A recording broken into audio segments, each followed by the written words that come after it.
don't believe a word you just heard about my introduction, although thank you. And if you do, then the only person I allow you to say them to is my mother. To make her very happy. But I'm honored to be here, and thank you all for being here. Thank you for coming. So will the new Jewish leaders please stand up? Will you? Stand up. Come on. Everyone should be standing up, right? Okay, all right. Okay, that's the topic. Thank you. Thank you. But you reminded me of a little story about this multi-millionaire who loved to collect alligators.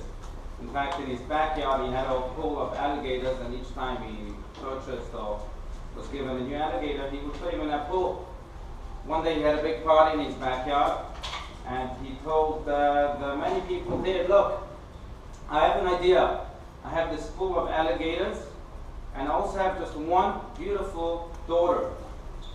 Whoever can jump in this pool of alligators and swim from one end to the other will either get my daughter to marry or $1 million. Obviously no one jumped. Come on, who can jump? After a few good minutes, they hear a splash in the water, see someone scrambling, trying to swim to the other end. He makes it miraculously, comes out unhurt, and the millionaire is stunned. He said, wow, how'd you do that? I never thought anyone could do that. And I have to keep my end of the bargain, so what do you want? Do you want my daughter, or do you want $1 million? He says to him, like, I don't want your daughter, I don't want $1 million, I want the idiot that pushed me in the pool just now. But it's the big question, who can seize the moment? Who can jump in that pool and lead? And I will dare ask you to join me in studying for just a moment a powerful phrase in the Midrash that speaks of 3 storms that befell in history. There were 3 storms. If you learn the Bible, you know just of 3 storms that the Bible speaks of. The first one is the storm of Elijah the prophet. The second one is the storm that we read about every Yom Kippur, the storm of Jonah. And the third one is the storm of Job, the book of Job. These 3 storms, the Midrash tells us, are about 3 people who also were pushed in that pool of leadership, yet could not heed the call. What are those 3 storms about? So let's go into those biblical episodes. The first one, that's the storm of Elijah the prophet, takes us to the 9th century BCE, many years ago. And Elijah the prophet was the prophet of the land of Israel. In fact, he was a revered prophet, but not always listened to. And he tried in the time of peril for the Jewish people, in the time in which promiscuity and idol worship was filling this land. He tried to speak to the heart of the people and awaken them to return to their Father in heaven. But Elijah the prophet at one point just could not take it anymore. He had received a message from the queen of the land that could not stand the prophet simply because he stood for everything that she did not stand for. He stood for purity, she stood for impurity. She sent him a message one day, Elijah, tomorrow you will be caught and hung in public. Elijah the prophet flees to the mountains. If you recall that scene, it's a very powerful scene in the Bible. He's hiding behind a tree in the desert, in the vastness of the mountains, and he simply gives up. All of a sudden, a terrible storm conquers that desert, befalls upon him, and he hears God's voice saying, Elijah, what are you doing here? Didn't I send you to speak to my people? And Elijah says, yes, but your people are stubborn. Your people simply would not listen to me, and I found myself right now alone in this fight. Alone. God continues with that storm. He thinks it's a storm of fire. Then he thinks it's a storm of wind. He realizes that it's a storm that is rooted in one small, still voice. But that's the first storm we encounter. The second storm is the storm of Jonah, as mentioned. Jonah is a famous story in which Jonah the prophet was also sent to Nineveh. Nineveh is a city that today is probably located in Turkey, somewhere in Turkey. He was sent to that city also by God in order to ensure that the people return to God. You see, these people were also corrupt, and they were engrossed in many impure things, including murder, by the way. And Nineveh was sent in order to truly awaken that city. What happens next is nothing less than astonishing. Jonah boards the ship towards that city, and he says, "No, I don't feel like going." Remember that? I don't feel like going. What happens? A huge storm again hits that ship. People of the ship can't understand what's happening. Why is this? I mean, we thought that the waves were calm. We thought that the weather was beautiful. What happened?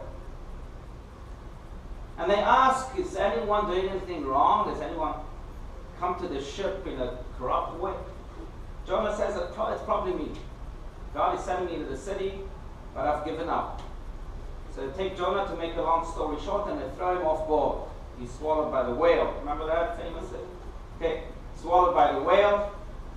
And the big sense of that, I don't know. Swallowed by the whale, it probably wasn't a whale. It probably wasn't a whale. Whales can't swallow big things. Whales have very small necks biologically. So it probably wasn't a whale, but maybe a shark. Maybe. But in any case, the storm goes away, the ship is saved, but Nineveh, for 3 days, he's contemplating, should I, shouldn't I, should I, shouldn't I, he's still alive. And finally, the fish vomits him up, and he goes to Nineveh, eats the gall, and saves the city of Nineveh. In fact, he saves the city of Nineveh with just 5 words. He comes to the city of Nineveh and he tells the people, which is quite amazing, right? Because it took Moses 40 years to finally somehow penetrate the hearts of our nation. They were rebelling non-stop. 40 years. Here comes Jonah, and with 5 words, he changes the entire city. How do you do that? He tells them,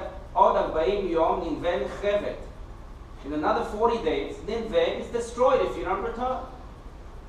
And they return to God. How do you do that? How do you explain that? Moses couldn't do it in 40 years, and yet comes a man who does it in 3 seconds, 5 words.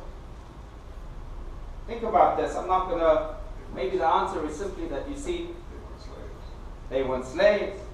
I'll tell you this also. I think that Moses was leading, let's not forget, a nation of Jews.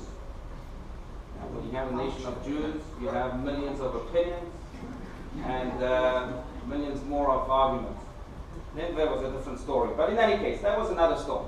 The third storm is the storm of Job.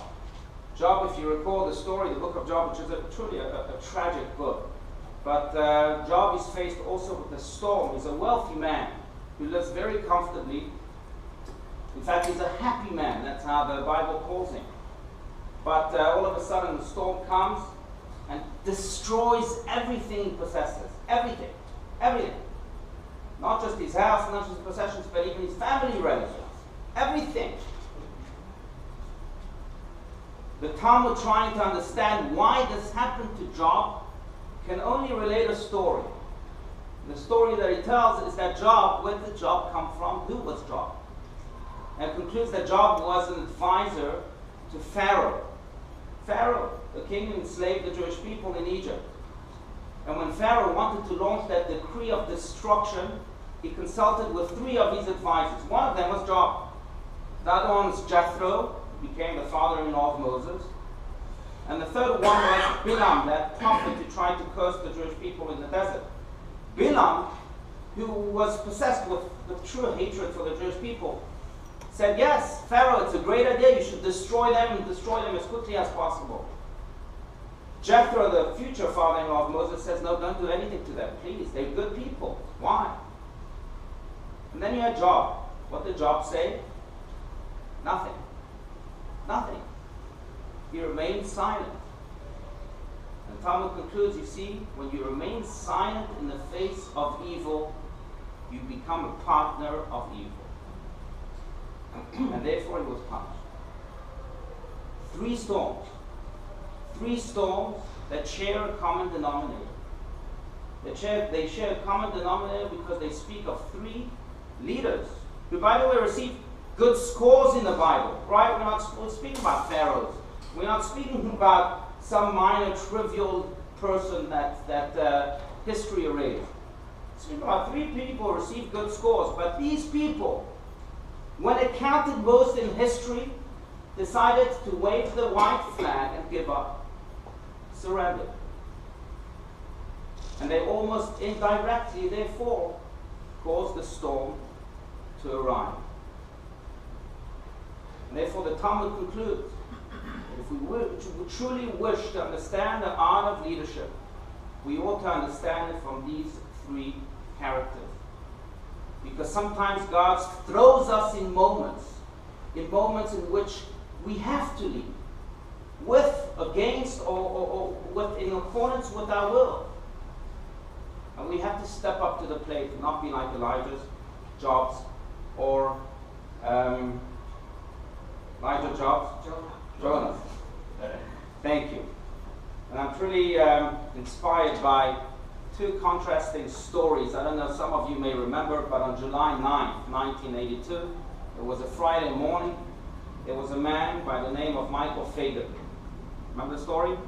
July 9th, 1982, by the way, was another tragic day in which a Pan Am flight off the shores of New Orleans crashed and killed 154 of its passengers, except for one lone baby who survived. That was that day. But Friday, July 9th, 1982, was the day in which Michael Fagan, a 31-year-old man who was mentally disturbed, stormed into the Buckingham Palace in London, England, palace of the Queen, Queen Elizabeth II. And there he was. He was able to truly, somehow miraculously, break through all the barriers, and he found himself in the room of the Queen conversing with her. You remember that? Does anyone here remember? So, good. I don't. But I learned about it, read about it. But in 1982, then, in July 1982, the Queen is stunned as a stranger in my room, a mentally disturbed person. She's afraid, but somehow, just superhumanly, she's able to maintain a composure that would have made a great-grandmother very proud, because a great-grandmother, Queen Victoria, faced 7 assassination attempts and survived them all. But still, that composure would have made her proud. And she tries to speak to him and deviate his attention, and tells him to move out of the palace. She's there alone with him, but the man can't understand. She decides to pick the phone, and maybe they will hear the background noise of this man. Maybe they'll come and say, but nothing. She picks up the phone again to the security. This time she has a good idea. She says, today I don't need fire for my cigarettes because I already have fire in the room. So she thought the security guards would understand the message, fire in the room. They would come running up, maybe there's some fire. But no, nothing. Nothing until a maid walked into the room of the Queen and was stunned. She said, whoa, what is he doing here? She immediately called security. They took him out, and thank God she wasn't touched. But there was a man in charge of the security of the palace. This man was a hero of World War II. In fact, he had trained for many years just to receive that position. A position of being in charge of the security of the Queen. The day after July 9, 1982, when he miserably failed, he was fired from his position. As one journalist put it, his entire life he trained for that moment. And when that moment came, he was nowhere to be found. Now contrast that with another famous story of Eddie Jacobson. As you may recall, on November 29, 1947, the United Nations voted positively that the state of Israel can indeed be established.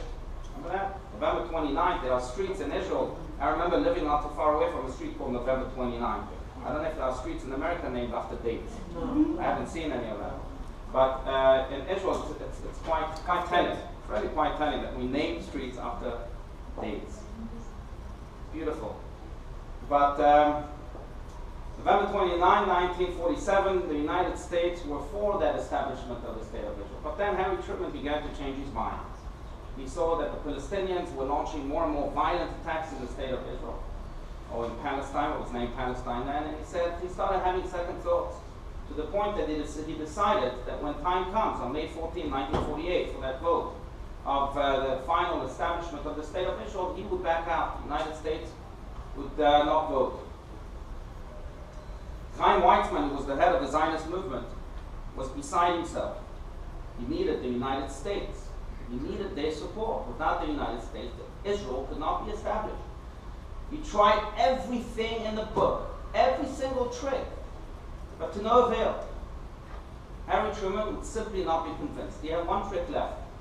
He had heard about a Jew named Eddie Jacobson, some of you may know, who was Harry Truman's business partner in the 1920s in Kansas City. They owned a store, a clothing store together. It was a shoe store also. And they were very close friends. In fact, Harry Truman and Eddie Jacobson began to form their friendships as they fought side by side during the First World War. And they then decided to open a business together, but that business failed. In fact, they went bankrupt. But they were such people of integrity and of honesty that instead of saying to the creditors, you know what, we're not paying you back, that's it. That's the law in the state, in this country, we don't have to pay you back. They took it, they said, no, we're going to pay back every single one of them. It took them 13 years to pay back every single one, but they eventually did. And they remained close friends. When Harry Truman was announced the president, Eddie Jacobson was welcome to the Oval Office whenever he wanted. That's how close they were. Chaim Weizmann, seeing that the United States would not back the State of Israel, he decides to call Eddie Jacobson and he says, look, you have to do me a favor. You have to go speak to your friend Harry Truman. As a Jew, this should be important to you. Convince him to support us. Eddie Jacobson says, but you know, I made a deal with him that I can't speak to him politics. That's what our friendship is based on. It's not just storming to the Oval Office. He says, please, history is calling your name. History is calling your name. Eddie Jacobson says, fine. It was in March of 1948. He goes unannounced to the White House, knocks on the door of Harry Truman, sits down across his desk, says, Harry Truman, I'm here. Harry, my friend Harry, I'm here not for anything special between us today, but I'm here for a greater cause. I'm here for the cause of our nation, for the State of Israel. I need you to support it. Harry Truman was so livid that apparently, as Eddie Jacobson put it, he stood up that moment, his face was red, he had to walk to the porch to catch some fresh air, just to calm down. And he came back and he said, how dare you? You just broke our friendship. It was based on this loyalty, on this idea that we do not introduce politics to our conversation. What happened? Eddie Jacobson said, this is greater than me. It's for my people. Harry Truman says, fine, what do you want me to do?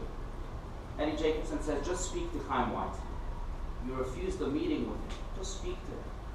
Eddie Jacobson had full faith in Chaim Weizmann, who was extremely charismatic, he was very wise, one of the big scientists also, and he knew that Chaim Weizmann would be able to convince Harry Truman. That next day, Harry Truman, thanks to Eddie Jacobson, met with Chaim Weizmann. And he convinced him. And Chaim Weizmann changed his position. Here was a man again, who, as Chaim Weizmann told him, history was calling his name. And instead of being like that chief security officer at Buckingham Palace, he seized the moment, heeded the call, and truly became that ultimate leader that changed the course of our history. What a difference. Truly, what a difference. My friends, our palace is on fire. I know that it's uncomfortable to hear that, but we are on fire. The Jewish people are on fire wherever you go. Whether it's the fire of anti-Semitism attacking us now in Europe, even more so than before, or whether it's the assimilation from within that is also murdering us silently. 1.5 million Jews just in the past decade, since the Holocaust, have been lost to that sea of assimilation. And we are called to seize the moment, to be that queen, to be that Eddie Jacobson. Yes, history is calling each and every one of us here in this room. And we can't just sleep, we can't just raise our hands. You may know the story of David Acheson. You know the story of Senator David Acheson, who in 1850 was asked to do something special, something I'm sure everyone here in this room would love to do. But you see, David Acheson faced a very peculiar situation. It was time for Zachary Taylor to become the President of the United States on March 4th, 1850. But the problem was that it wasn't a problem, but he was a devout Christian. And the ceremony of his presidency was due on a Sunday. Sunday being the Christian Sabbath, right? He said, I can't. I have to have it on Monday, the next day. Now his predecessor, James Polk, yet quit office on Saturday. The United States can't be without a president from Saturday to Monday. What were they going to do?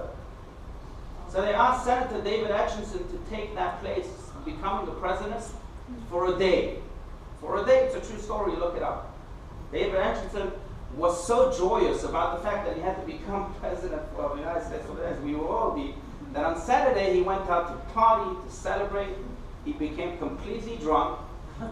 He fell asleep on Sunday morning and woke up on Monday afternoon. This was the first time a president slept throughout his entire presidency. Literally. Literally. But sometimes we are asked also to be president. To be president. And it's in the everyday life. It's not just these big moments. The question, are we going to sleep through our presidency also? And I have to derive much wisdom and much inspiration from this week's portion, I have to say. This week's portion shares with us one of the most majestic moments in Jewish history, if you think about it. Here we are, a nation of slaves, finally celebrating freedom. We are marching towards the promised land, and we face an impossible situation. Red Sea is in front of us, remember that? The Egyptians are running after us, wanting to either kill us or bring us back to Egypt. And the Jews are stuck, literally stuck. What do? The Talmud speaks of the Jewish people splitting into 4 groups. 4 groups, by the way, that are very, very well found among us until today.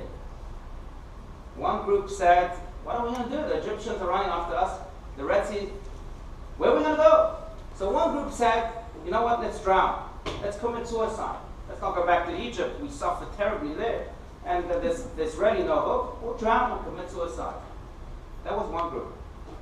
Another group said, no, let's surrender to the Egyptians. Surrender to the Egyptians, go back to Egypt, and we'll be what we'll be. A third group said, no, let's fight. Let's fight back. There's millions of us here, just over 2 million Jews who have left Egypt, maybe tens of thousands of Egyptian soldiers. We can overcome them. It's easy. Let's fight back. And the third group said, no, we're not going to drown, we're not going to surrender, we're not going to fight.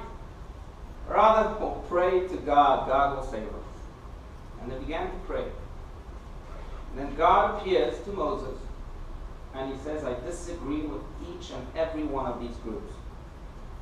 The group that said, let's fight, I will fight for them. The group that said, surrender, no, believe in me. The group that said, pray, don't pray, move forward. The group that said, drown, also believe me. Just move forward. Daber b'nei Israel ve'isau, in the words of the verse. Move forward. Don't start arguing. Now these 4 groups, as mentioned, I believe still exist among the nation as we face all of these attacks from within and from without. And we need leaders to speak that word of God of moving forward. See, the people who say, let's surrender. Let's surrender. In other words, let's conform ourselves. Let's be a little less Jewish. Let's be a little less proud. Yes, the state of Israel, but we can just call it another land. Yes, Judaism, but not so much.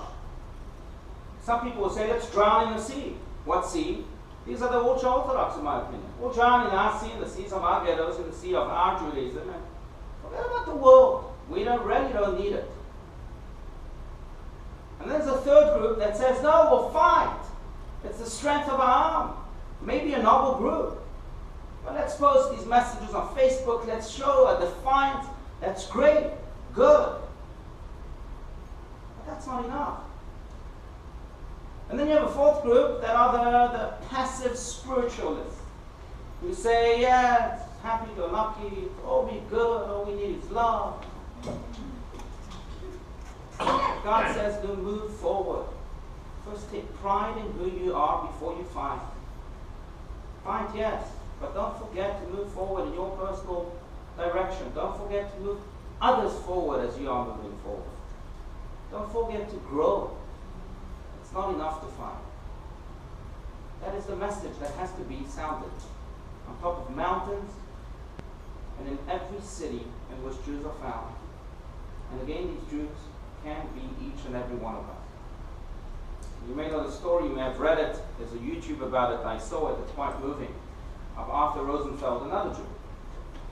Does that name sound ring a bell? Arthur Rosenfeld? Oh, very Jewish name, isn't it? Arthur Rosenfeld, in December of 2007, found himself in his little town in Florida. It was in Florida. And he woke up in the morning, and as he did every single morning, he went to the local drive-through Starbucks. And he ordered his coffee, and then behind him was a guy who was obviously very irritated, rude, nasty. And he started beeping, and he started shouting at the person in the Starbucks booth that your microphone is not working. I have to repeat myself 20 times. I've ordered here every single day, and now all of a sudden you can't hear me. You should unblock your ears.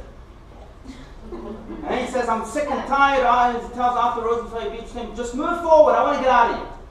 Arthur Rosenfeld can't move forward. There's a car in front of him. We've all been through drive-thrus, right? What is he going to do? He gets to the cashier, stolen his car, and he says to the lady, you just paid for his coffee. I'll pay for it. He takes out $10, and he says, yeah. It's for me and for the car behind me. Obviously, he's having a bad day. The woman can't believe it. She says, are you sure? Are you sure you want to pay for his coffee? And he says, yes, it happens to the best of us. He's just having a bad day. He's probably not like that all the time. But then she says to him, it's a little more than $10. He bought breakfast for 5 people. You sure you want to do that? And he says, yes. He takes out his credit card, pays for it. Then it's his turn. The lady says, you don't have to pay. The man before you, Arthur Rosenfeld, paid for it. The man was so touched, so moved, he burst into tears. And he said, if that's the case, I'll pay for the person behind me. And you can already imagine the person behind him paid for the person behind him. The person behind him paid for the person behind her. The person behind her, the person behind her, and him, and her, and him. And there was a whole chain of people that day that paid for each other's coffee, for each other's breakfast, whether it was for 5 people or for just one individual. Why? Because there was one Jew who listened to the moment that was presented in front of him, a moment in which he saw a fellow human being in pain. And he read the pain. He felt that the pain truly came from somewhere much deeper. And he heeded the call. He paid for it. Today, my friends, what we have to do, if we truly want to be those leaders, we have to take care of the car behind us. It could just be one person. Give him a hug, give her a smile, invite them to a class, invite them to Shabbat dinner, show them some love, some warmth. It's a bad time. We leave. That's the only way we can truly save ourselves in this burning palace. Because it is one. And I'm just reminded, and maybe I'll end with this, but I'm inspired by the story of a young couple. We all remember them tragically. This young couple married in 2002 in Israel, in the city of Afula. A year later, they had a baby boy. They named him Menachem, but unfortunately he had Tay Sachs. And very soon later, Tay-Sachs is a terrible genetic disease in which a person becomes very quickly swollen and deaf and blind and eventually dies quickly. Actually, he died. I think it's an Ashkenazic disease, a genetic disease, right? Right? Doctors among us, yeah. They didn't give up. She became pregnant again, her name was Rivka, and had a second baby boy. That boy, they named him Dov Bear. Unfortunately, he too had cancer. They had to give him up to a long-term care facility, also in Afula, Israel. They still didn't give up. They had a third boy, they named him Moshe. When Moshe was still very young, thank God, they discovered that he was healthy. They said, if he's healthy, it's time for us to move on with our lives. Let's move and become leaders of the Jewish people. These were people who could have very well said, you know, we've had enough troubles in our lives, which they did. Let's sit back and relax and enjoy life. But no, instead they went perhaps the most deserted place on the Jewish map. They went to Mumbai, India.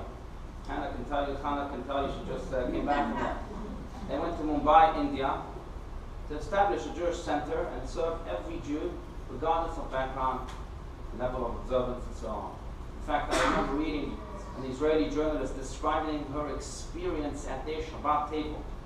She wrote about how they loved everyone abundantly, and just in front of her on the Shabbat table, there were two Israelis just released from prison, and they treated them with the utmost dignity. Those were the people they were. Until December 2008.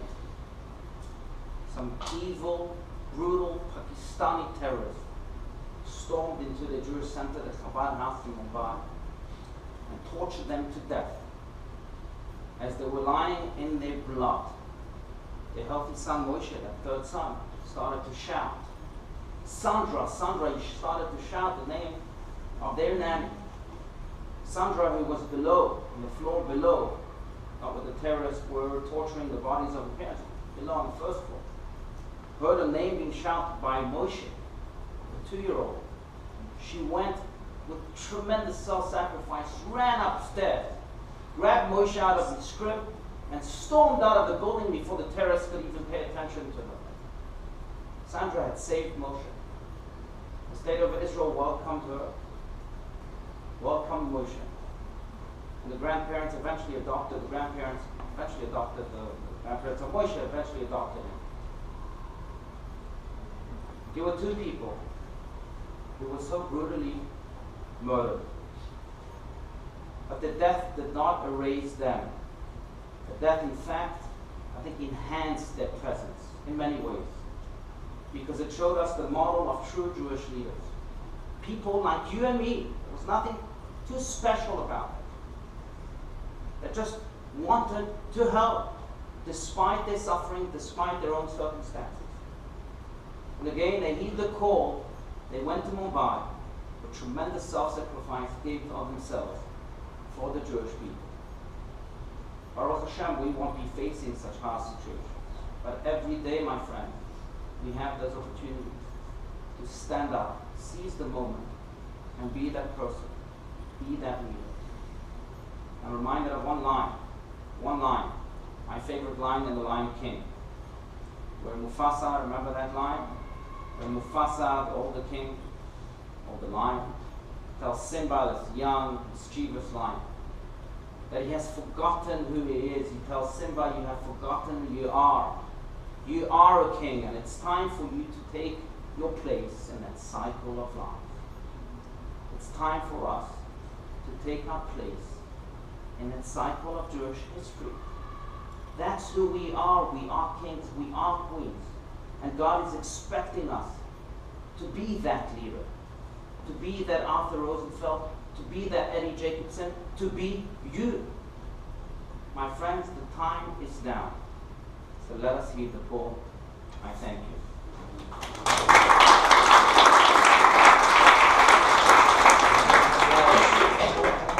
I'll take questions. Any questions that may pop in your minds, please feel free to ask them. And whatever it is, we can speak of Jonah, we can speak of I have this deal just like Harry Truman and everything that I don't speak politics. No, but I'll tell you this. My take is that I understand Netanyahu. I understand him. Whether he's right or wrong, I'll let you decide. But I understand that he has a burning desire, which every Jew should have, to save Israel from an existential threat. Right? So he feels that this is a moment in which he can influence the trend. And really cause this uproar against Iran. I hope he can be successful. I understand where he's coming from. It certainly is coming from a quality of leadership. Whether the timing is right or wrong and so on, I'll let you decide it. Better experts than me in that field. Yes? Do you think the Jewish people in France should be staying or going? I think, I'll tell you, that I almost wrote something about it, and then, you know, I'll tell you, the Kotzker Rebbe said, this is a great line, one of the great Hasidic Rebbe said that whatever is thought doesn't necessarily have to be said. Whatever is said doesn't necessarily have to be written. Whatever is written is good for emails, by the way. Sometimes respond, text messages especially, sometimes respond just so abruptly. But whatever is thought does not necessarily have to be said. Whatever is said does not necessarily have to be written. Whatever is written does not necessarily have to be published. Whatever is published does not necessarily have to be read. But so that was my thinking. But I'll tell you this: I think it's an individual decision.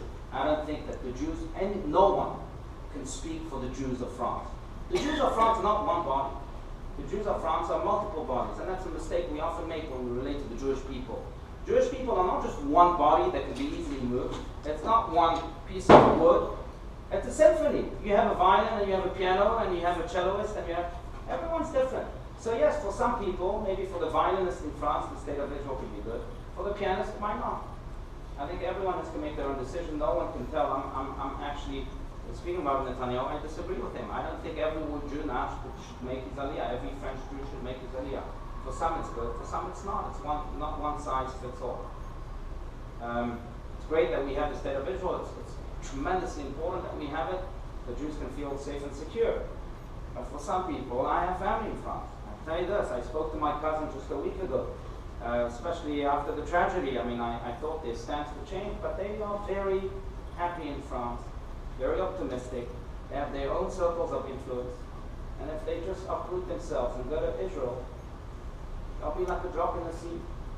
Here, they need us. Here, they're in France, they can make a difference. That's the way they feel it. So people like that, I don't think Aliyah is the automatic solution. Yes? One thing that bothers me about the young generation is that from what I hear, I don't think they relate to Judaism and Israel like some of my peers. And I was wondering if you can address that. I mean, I know some do, but from what I understand, and some of them reform synagogues, without going into politics, but what should we do about that? I have to disagree with you. That's number one. Look, the question is what do you mean by they don't relate to Judaism. I think the reason I'm in this business, put it this way, is because I'm a huge believer in the Jewish soul. I think sometimes the soul is connected to Judaism no matter what. The soul is one with Hashem, one with its Torah, one with its heritage. And sometimes the soul just needs to be ignited. Just takes a match to light a fire. But I'll quote the Lubavitcher Rebbe of blessed memory, who was once approached by one of the great philanthropists of our times, George Rohr. Some of you may have heard of him. But he talked today, organizes a minyan in his shul in KJ, Kehilat Yeshurun in New York City. A minyan for young professionals. And I don't know if you're familiar with it or not, but he's devoted to that minyan, and he, the big billionaire, still is very much attentive to all these young professionals. And he was very proud of himself after one Yom Kippur in 1991, because he had 300 people show up to his minyan, 300 young professionals playing. That was a great achievement, which it was. And he went to Lubavitcher Rebbe to boast. And he said to him, you see it on video, and he said to him, I'm very proud to report that I had 300 people who have no connection whatsoever to their Judaism, no connection whatsoever to Abraham, Isaac, and Jacob, to their forefathers, show up at Armenia. Lubavitcher Rebbe, blessed memory, says, "What?" He praised himself. I'm very proud to report that I had 300 Jews who have no connection whatsoever to Judaism. Show up at Armenia. Again, he says, "What?" He says, I'm happy to report. The third time, George Rohr didn't get the message.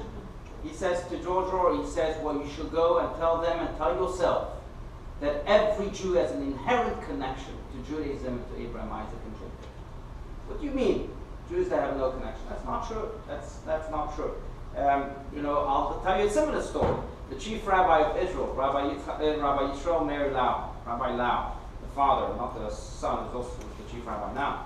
But Rabbi Lau also came to the same leader, Lubavitcher Rebbe, and said, "I'm establishing an organization for what's called in Israel Kiruv Rechokim, bringing the far ones close." To which the Rebbe responded, "And how do you know who's far and who's close in the eyes of God?" So I think the young generation has that connection. It needs to be ignited. Thankfully for that, I think we have many young Jewish leaders. Some of them, I'm not young anymore, some of them are in our room. Right? We have the Moshe House, JNF Future, we have many, many beautiful organizations that are that match. A match that ignite a wonderful fire, that illuminate Phoenix in the world. Yes? If I could just chavruta with Hannah a little bit and speak for that young generation, I think that the paradigm of leadership from our tradition that I can most relate this young community to is actually Moshe Rabbeinu. Yeah. He is the reluctant leader.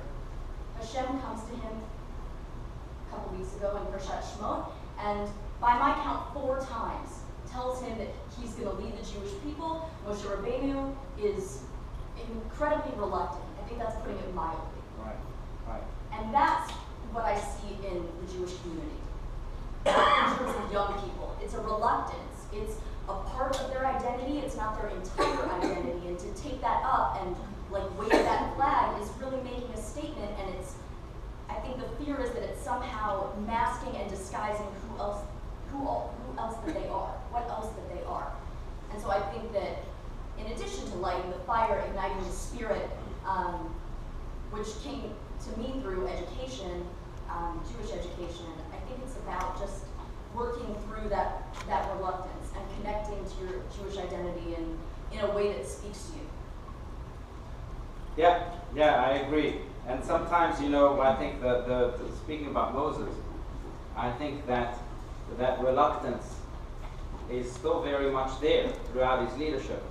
But his genius is that he stops to think about himself and focuses rather on the nation. And very often we also, it's not that I wake up every morning and sometimes I want to go back to sleep. Very often I go back to sleep. But despite the reluctance, these are the true leaders.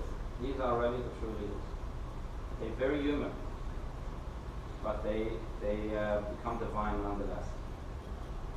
And yes, if John. I could just add on, it should be noted that in a chavruta relationship, contradiction and disagreement is the biggest sign of respect. Absolutely, absolutely. Oh, yeah, and I'm not saying Chana. I'm not saying, God forbid, that you. No. I'm not saying, but I'm just talking from seeing some of, my son is very connected in the whole thing, but I see what's going on with his friends.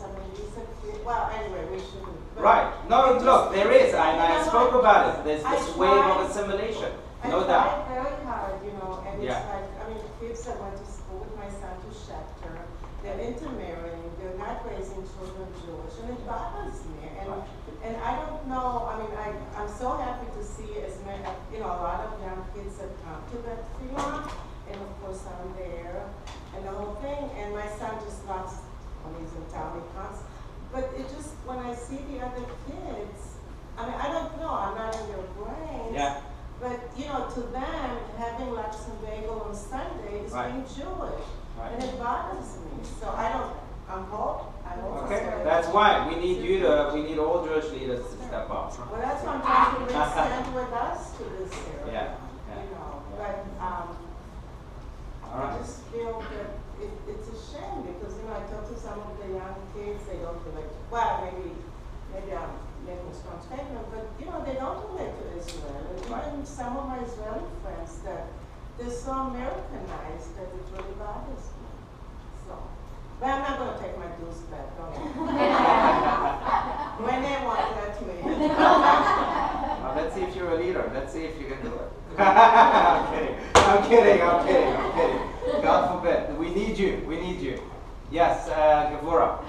Well, to me, I am so very excited about this area because I see so many groups of young people getting together and working to spread Judaism and keeping themselves connected with their people. Yes, they come to shul, but yes, they do their own thing. They lead. Moshe House is a wonderful, entity. JMF, I don't know, but hey, if you're pushing young people to Judaism, praise God. Right. And, so it's very exciting to see these Yeah. kids. Yeah. Yeah. Yeah. Okay. So I'm gonna conclude with this, unless there are any other comments or questions. But I'll conclude with this. That's a beautiful. There's a beautiful parable, and some of you it's quite know. Some of you may know it. But about this young boy who was walking on the beach, and he saw thousands upon thousands of shellfish being thrown by the waves on the shore. And what he started doing, he started taking shellfish after shellfish and throwing them back in the sea to save them. This older man comes to him and says, "Don't you understand? There's thousands and thousands of shellfish. Your efforts are completely hopeless." To which the young boy responds. He takes the shellfish and he says to the old man, "You see, to this shellfish, it makes the world of difference." And he throws him back in the sea. So we can face all these shellfish being thrown at us and perishing in the sea of assimilation and anti-Semitism. Or we can say, I'm going to be a leader. I'm going to take care of the car behind you, of one shellfish, because to that shellfish, whether it's young or old, far or close, that shellfish will make the world of difference. Okay. All right. Thank you. Thank you. Thank you.